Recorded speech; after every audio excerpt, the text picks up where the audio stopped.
Historical diaries के तमाम मोअज़्ज़िज़ नाज़रीन, मैं हूं रिजवान मलिक और आप सब देखने और सुनने वालों को अस्सलाम वालेकुम।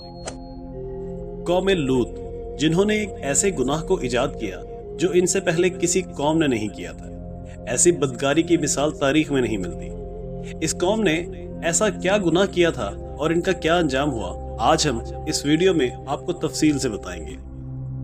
नाज़रीन गिरामी, हजरत लूत अलैहिस्सलाम अल्लाह के एक बरगुज़ीदा बंदे थे। इनके वालिद का नाम हारान था। आपकी पैदाइश इराक के मशहूर शहर उर में हुई थी। इस शहर में हजरत इब्राहीम अलैहिस्सलाम का मस्कन था। हजरत लूत अलैहिस्सलाम के वालिद हारान हजरत इब्राहीम अलैहिस्सलाम के सगे भाई थे, यानी हजरत लूत अलैहिस्सलाम हजरत इब्राहीम अलैहिस्सलाम के भतीजे थे।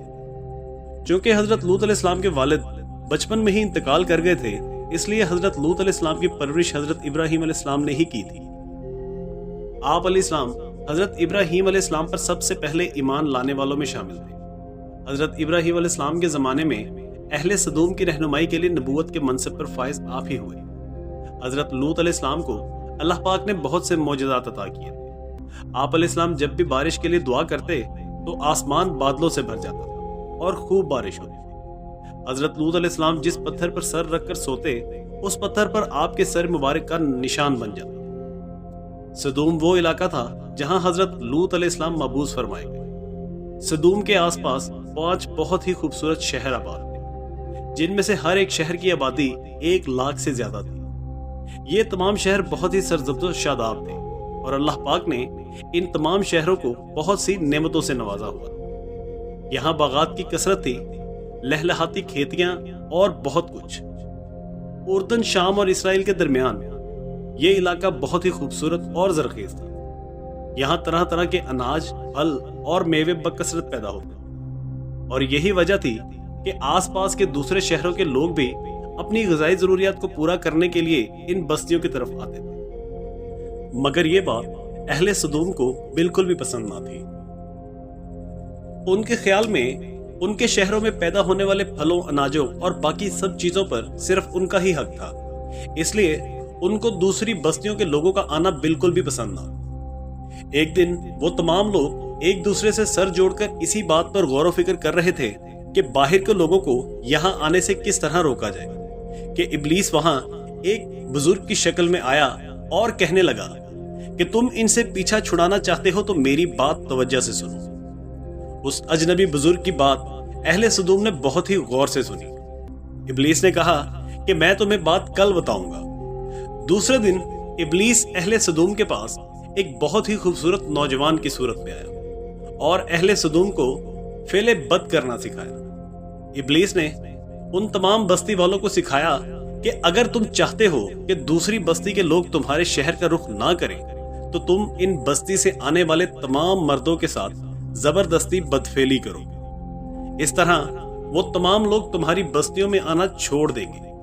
अपनी ख्वाहिशात के लिए मर्दों से बदफेली यहाँ का दस्तूर बन गया और इस इलाके में बेहयाई आम हो गई। हुक्मरान, अवाम और हर तबके में ये बुराई बहुत तेजी से फैलने लगी। भरी महफिलों में ये लोग ये बदफेली सरेआम करते और इस पर फख्र महसूस करते। इनकी कोई भी महफिल इस बदफेली के बगैर पूरी होती ही नहीं थी। खासकर अगर मुसाफिरों में कोई खूबसूरत लड़का या नौजवान इनके पास पहुंच जाता तो ये उसे लाजमी अपना शिकार बना लेते। तलमूद में लिखा है कि अहले सदूम अपनी रोजमर्रा जिंदगी में सख्त जालिम, धोखेबाज और बदमामला थे। कोई भी मुसाफिर उनके इलाके से बखैरियत ना गुजर सकता था। कोई गरीब उनकी बस्तियों से रोटी का एक टुकड़ा भी ना पा सकता था। बहुत दफा ऐसा होता कि बाहर का आदमी उनके इलाके में पहुंचकर फाकों से मर जाता और ये लोग उसके कपड़े उतार कर उसे बरहना करके दफना देते। अपनी वादी को उन्होंने एक बाग बना रखा था जिसका सिलसिला मीलों तक फैला हुआ था। इस बाग में वो इंतहाई बेहयाई के साथ इलानिया बदकारियां करते थे। हजरत लूत अलैहिस्सलाम ने उनको तौहीद की दावत दी और बदकारी के इस अमल से तौबा करने का हुक्म दिया। हजरत लूत अलैहिस्सलाम ने कहा कि तुम ये बेहयाई क्यों करते हो? क्या तुम औरतों को छोड़कर लज्जत हासिल करने के लिए मर्दों की तरफ माइल होते हो? हकीकत यह है कि तुम अहमक लोग हो। हजरत लूत अलैहिस्सलाम कौम को दिन रात नसीहत करते, लेकिन कौम पर उनकी किसी भी नसीहत का कोई असर न होता। بلکہ وہ یہ کام بہت ہی فخریہ کیا کرتے تھے اور ان کو حضرت لوط علیہ السلام کا سمجھانا بھی برا لگتا تھا۔ لہٰذا انہوں نے صاف صاف کہہ دیا کہ اگر تم ہمیں اسی طرح برا کہتے رہے اور ہمارے کام میں مداخلت کرتے رہے تو ہم تم کو اپنے شہر سے نکال دیں گے۔ حضرت لوط علیہ السلام نے پھر بھی اللہ تعالیٰ کے حکم سے نصیحتوں کا سلسلہ جاری رکھا۔ لہٰذا ایک دن قوم لوط نے خود ہی عذاب الہی کا مطالبہ کر دیا۔ اللہ تبارک و تعالیٰ نے ان سب بدکاریوں کے باوجود اس قوم کو ڈھیل دے رکھی تھی۔ آخر ایک دن اس قوم نے خود ہی کہہ دیا کہ اگر تم سچے ہو تو ہم پر عذاب لے آؤ۔ لہٰذا ان پر عذاب کا فیصلہ ہو گیا۔ اللہ پاک نے اپنے خاص فرشتوں کو دنیا میں ان کی طرف روانہ کر دیا۔ یہ فرشتے دراصل حضرت جبرائیل علیہ السلام، میکائیل علیہ السلام اور حضرت اسرافیل علیہ السلام تھے۔ پھر وہ فرشتے حضرت لوط علیہ السلام کے گھر پر تشریف لے آئے۔ حضرت لوط علیہ السلام نے جب ان بہت ہی خوبصورت نوجوانوں کو دیکھا تو سخت پریشانی میں مبتلا ہو گئے۔ حضرت لوط علیہ السلام کو یہ خطرہ لاحق ہو گیا کہ اگر ان کی قوم نے ان نوجوانوں کو دیکھ لیا تو پتہ نہیں ان کے ساتھ کیا سلوک کریں گے۔ حضرت لوط علیہ السلام کی بیوی کا نام وائلہ تھا۔ وہ آپ پر ایمان نہیں لائی تھی۔ وہ دراصل ایک منافقہ تھی۔ وہ کافروں کے ساتھ تھی۔ اس نے فوراً جا کر کافروں کو بتایا کہ حضرت لوط علیہ السلام کے گھر پر بہت ہی خوبصورت نوجوان ٹھہرے ہیں۔ لہٰذا تمام لوگ بھاگتے ہوئے حضرت لوط علیہ السلام کے گھر کی طرف آ گئے اور حضرت لوط علیہ السلام کے گھر کو گھیر لیا۔ ان لوگوں نے فیصلہ کر لیا کہ وہ ان نوجوانوں کے ساتھ بدفعلی کریں گے اور لوط علیہ السلام کو جو ان کو سمجھاتے تھے ان کو بھی سبق سکھائیں گے۔ حضرت لوط علیہ السلام نے ان لوگوں سے کہا، اے میری قوم کے لوگوں، یہ جو میرے قوم کی لڑکیاں ہیں یہ تمہارے لیے جائز اور پاک ہیں۔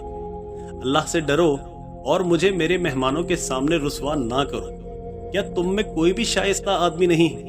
حضرت لوط علیہ السلام کی بات سن کر وہ لوگ بولے کہ تم بخوبی واقف ہو کہ ہمیں تمہاری بیٹیوں سے کوئی حاجت نہیں، جو ہماری اصلی چاہت ہے تم اس سے بھی بخوبی واقف ہو۔ ناظرین گرامی، قوم سدوم کے اس جواب سے بخوبی اندازہ لگایا جا سکتا ہے کہ وہ فعل بد میں کس قدر مبتلا تھے۔ قوم سدوم کے لوگ جب حضرت لوط علیہ السلام کے گھر کی طرف آئے تو حضرت لوط علیہ السلام نے تمام نوجوانوں کو ایک کمرے میں چھپا کر گھر کے تمام دروازے بند کر دیے۔ ان بدکار لوگوں نے آپ کے گھر کا گھیراؤ کیا ہوا تھا۔ ان میں سے کچھ لوگ آپ کے گھر کی دیوار پر چڑھنے کی بھی کوشش کر رہے تھے۔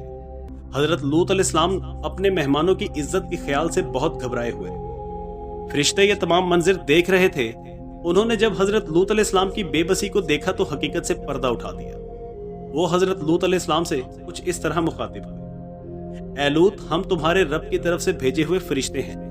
یہ لوگ ہرگز تم تک نہ پہنچ سکیں گے۔ ابھی کچھ رات باقی ہے تو اپنے گھر والوں کو لے کر چل دو اور تم میں سے کوئی شخص پیچھے مڑ کر نہ دیکھے۔ اہل سدوم حضرت لوط علیہ السلام کے گھر کا دروازہ توڑنے پر بضد تھے کہ تبھی حضرت جبرائیل علیہ السلام نے دروازے سے باہر نکل کر اپنے پر کا ایک کونا ان پر مارا، جس سے ان کی آنکھوں کے ڈھیلے باہر آ گئے اور ان کی بصارت زائل ہو گئی۔ یہ خاص عذاب ان لوگوں کو پہنچا جو حضرت لوط علیہ السلام کے گھر کے باہر بدنیتی سے آئے تھے۔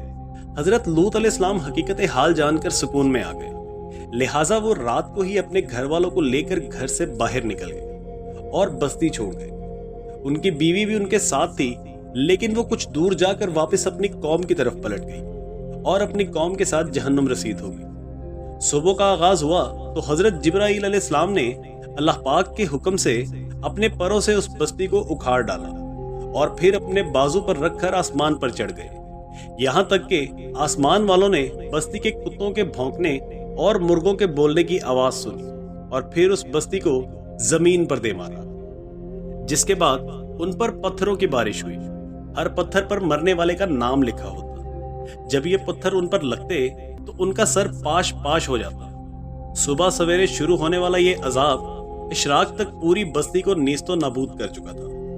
قوم لوط کی ان خوبصورت بستیوں کو اللہ پاک نے نہایت ہی بدبودار اور سیاہ جھیل میں تبدیل کر دیا۔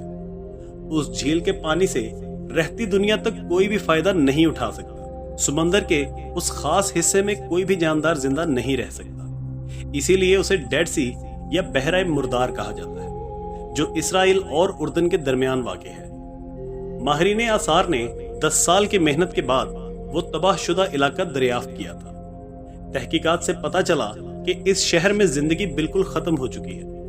उस शहर के रास्ते और खंडरात को देखकर आर्कियोलॉजिस्ट ने यह अंदाजा लगाया कि जब ये अजाब नाजिल हुआ तो वो लोग अपनी रोजमर्रा के कामों में मशगूल थे और यहाँ जिंदगी अचानक खत्म हो गई थी। अहले सदूम जिनको पत्थर बना दिया गया था, उनके बुत अभी भी बहरे मुजदार के पास मौजूद हैं, जो कि ताक़यामत लोगों के लिए निशाने इबरत के तौर पे मौजूद रहेंगे। आज यूरोपीय ममालिक में आज़ादी जिंदगी के नाम पर इस बदकारी की इजाजत दी जाती है और इस बदफेली को फख्र समझा जाता है, लेकिन हकीकत यह है कि हम जिन्स परस्ती बिल्कुल फितरत के खिलाफ है और इससे मुआशरा तबाह बर्बाद हो जाता है। रवायात के मुताबिक एक मर्तबा हजरत सुलेमान रजी अल्लाह ताला अन्हु ने इब्लीस शैतान से पूछा कि अल्लाह के नजदीक सबसे बुरा फेल क्या है, तो उसने जवाब दिया कि जब मर्द मर्द से बदफेली करे और औरत औरत से अपनी ख्वाहिश को पूरा करे। हजरत इब्ने अब्बास रजी अल्लाह ताला अन्हु से रिवायत है कि हुजूर अकरम सल्लल्लाहु अलैहि वसल्लम ने इरशाद फरमाया कि उस शख्स पर अल्लाह की लानत हो जो कौमे लूत वाला अमल करे। जी तो नाज़रीन, ये थी हमारी आज की वीडियो। आपको हमारी वीडियो कैसी लगी हमें कमेंट करके लाजमी बताइए और हमारे चैनल हिस्टोरिकल डायरीज को सब्सक्राइब करना मत भूलिए। इसके साथ ही अगली वीडियो तक के लिए हमें इजाजत दीजिए।